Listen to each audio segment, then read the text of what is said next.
ओम गणेशाय नमः।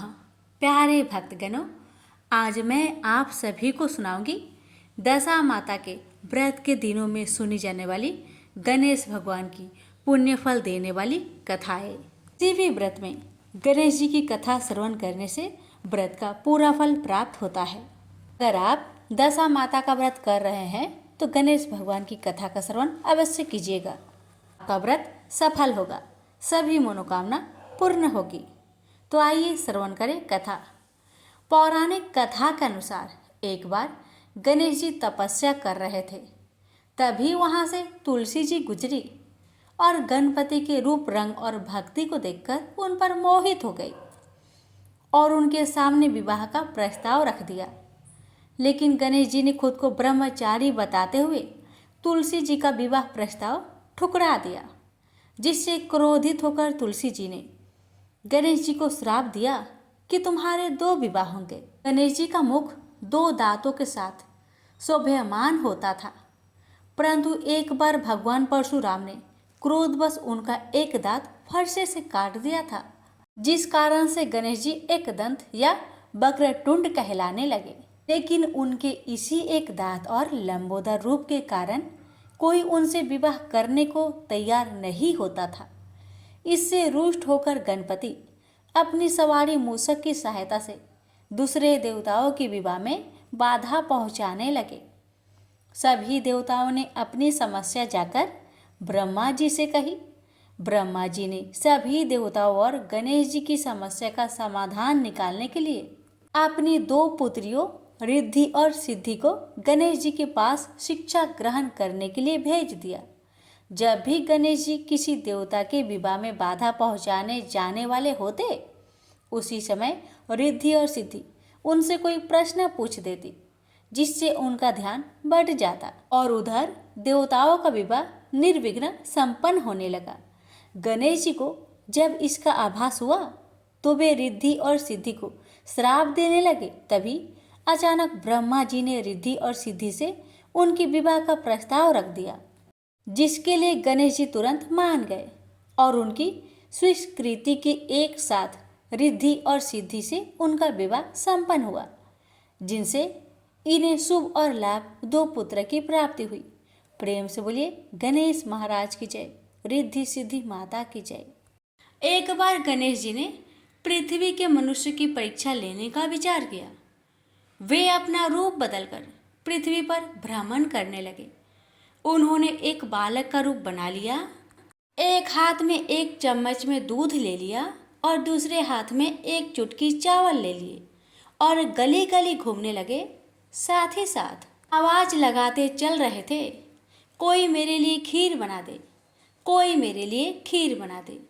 कोई भी उन पर ध्यान नहीं दे रहा था, बल्कि लोग उन पर हंस रहे थे।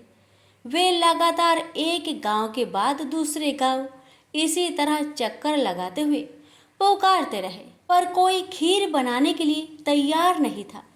सुबह से शाम हो गई, गणेश जी लगातार घूमते रहे। एक बुढ़िया थी, शाम के वक्त अपनी झोपड़ी के बाहर बैठी हुई थी। तभी गणेश जी वहां से पुकारते हुए निकले कि कोई मेरी खीर बना दे, कोई मेरी खीर बना दे। बुढ़िया बहुत कोमल हृदय वाली स्त्री थी। उसने कहा, बेटा मैं तेरी खीर बना देती हूँ। गणेश जी ने कहा, माई अपने घर में से दूध और चावल लेने के लिए बर्तन ले आओ। बुढ़िया एक कटोरी लेकर जब झोपड़ी के बाहर आई तो गणेश जी ने कहा, अपने घर का सबसे बड़ा बर्तन लेकर आओ। बुढ़िया को थोड़ी झुलझुलाहट हुई, पर उसने कहा, चलो बच्चे का मन रख लेती हूँ, और अंदर जाकर वह अपने घर का सबसे बड़ा पतीला लेकर बाहर आई। गणेश जी ने चम्मच से पतीले में दूध उड़ेलना शुरू किया। तब बुढ़िया के आश्चर्य की सीमा न रही। जब उसने देखा दूध से पूरा पतीला भर गया है, एक के बाद एक वह बर्तन झोपड़ी से बाहर लाती गई और उसमें गणेश जी दूध भरते चले गए। इस तरह से घर के सारे बर्तन दूध से लबालब भर गए। गणेश भगवान ने बुढ़िया से कहा, मैं स्नान करके आता हूँ, तब तक तुम खीर बना लो, मैं वापस आकर खाऊंगा। बुढ़िया ने पूछा, मैं इतनी सारी खीर का क्या करूंगी? इस पर गणपति जी बोले, सारे गांव को दावत दे दो, बुढ़िया ने बड़े प्यार से मन लगाकर खीर बनाई। खीर की भीनी भीनी मीठी मीठी खुशबू चारों दिशाओं में फैल गई। खीर बनाने के बाद वह हर घर में जाकर खीर खाने का न्योता देने लगी। लोग उस पर हंस रहे थे। बुढ़िया के घर में खाने को दाना नहीं और यह सारे गांव को खीर खाने की दावत दे रही है। लोगों को कौतूहल हुआ और खीर की खुशबू से लोग खींचे चले आए। लो, सारा गांव बुढ़िया के घर में इकट्ठा हो गया। जब बुढ़िया की बहू को दावत की बात मालूम हुई तब वह सबसे पहले वहां पहुंच गई। उसने खीर से भरे पतीलों को जब देखा तो उसके मुंह में पानी आ गया। उसे बड़ी जोर से भूख लगी हुई थी। उसने एक कटोरी खीर निकाली और दरवाजे के पीछे बैठकर खाने को तैयार करने लगी। इसी बीच एक छींटा गिर गया और गणपति जी का भोग लग गया और वो प्रसन्न हो गए।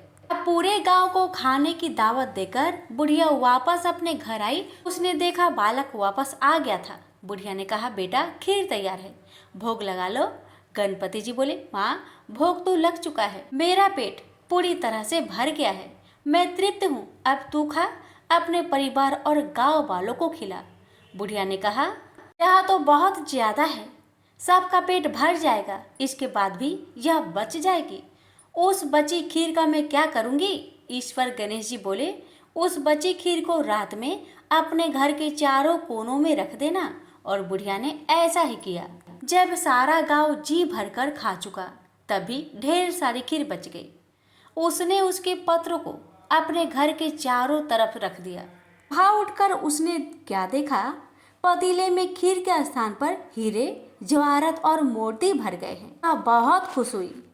उसकी सारी दरिद्रता दूर हो गई। वह आराम से रहने लगी। उसने गणपति जी का एक भव्य मंदिर बनवाया और साथ में एक बड़ा सा तालाब भी खुदवाया। इस तरह उसका नाम दूर दूर तक प्रसिद्ध हो गया। उस जगह वार्षिक मेले लगने लगे। लोग गणेश जी की कृपा प्राप्त करने के लिए उस स्थान पर पूजा करने और मान्यताएं मानने के लिए आने लगे। गणेश जी सबकी मनोकामनाएं को पूरी करने लगे। प्रेम से बोलिए गणेश भगवान की जय। कथा, एक बुढ़िया माई थी। मिट्टी के गणेश जी की पूजा करती थी। रोज बनाए रोज गल जाए। एक सेठ का मकान बन रहा था। वो बोली, पत्थर का गणेश बना दो। मिस्त्री बोले, जितने हम तेरा पत्थर का गणेश करेंगे उतने में अपनी दीवार ना चिनेंगे। बुढ़िया बोली, राम करे तुम्हारी दीवार टेढ़ी हो जाए। अब उनकी दीवार टेढ़ी हो गई। वो चीने और ढा देवे, चीने और ढा देवे। इस तरह करते करते शाम हो गई। शाम को सेठ आया। उसने कहा, आज कुछ भी काम नहीं किया। वो कहने लगे, एक बुढ़िया आई थी, वो कह रही थी मेरा पत्थर का गणेश गर दो। हमने नहीं गरा तो उसने कहा तुम्हारी दीवार टेढ़ी हो जाए। तब से दीवार सीधी नहीं बन रही है। बनाते हैं और ढा देते हैं। सेठ ने बुढ़िया को बुलवाई। सेठ ने कहा, हम तेरा सोने का गणेश गढ़ देंगे, हमारी दीवार सीधी कर दो। सेठ ने बुढ़िया को सोने का गणेश गढ़ दिया। सेठ की दीवार सीधी हो गई। जैसे सेठ की दीवार सीधी की वैसे सबकी करना। कहानी कहने वाले, सुनने वाले, हुक्कार भरने वाले सभी पर अपनी कृपा सदा बनाए रखना। प्रेम से बोलिए गजानंद भगवान की जय। किसी गांव में एक बूढ़ी माई रहती थी। वह बहुत गरीब थी और आंखों से अंधी भी थी। उसका एक बेटा और बहू थी।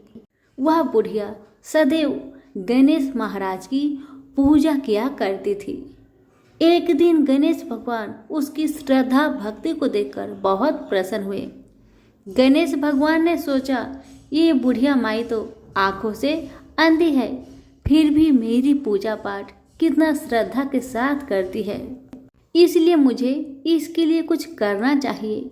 इतना ही सोचकर गणेश जी उस बुढ़िया माई के सामने प्रकट होकर बोले, बुढ़िया माई, तू जो चाहे सो मुझसे मांग ले, मैं तुझसे बहुत प्रसन्न हूँ। बुढ़िया माई हाथ जोड़कर गणेश महाराज से बोली, हे भगवान, मुझे तो कुछ मांगना ही नहीं आता, तो मैं कैसे मांगू और क्या मांगू, आप ही मुझे बताए।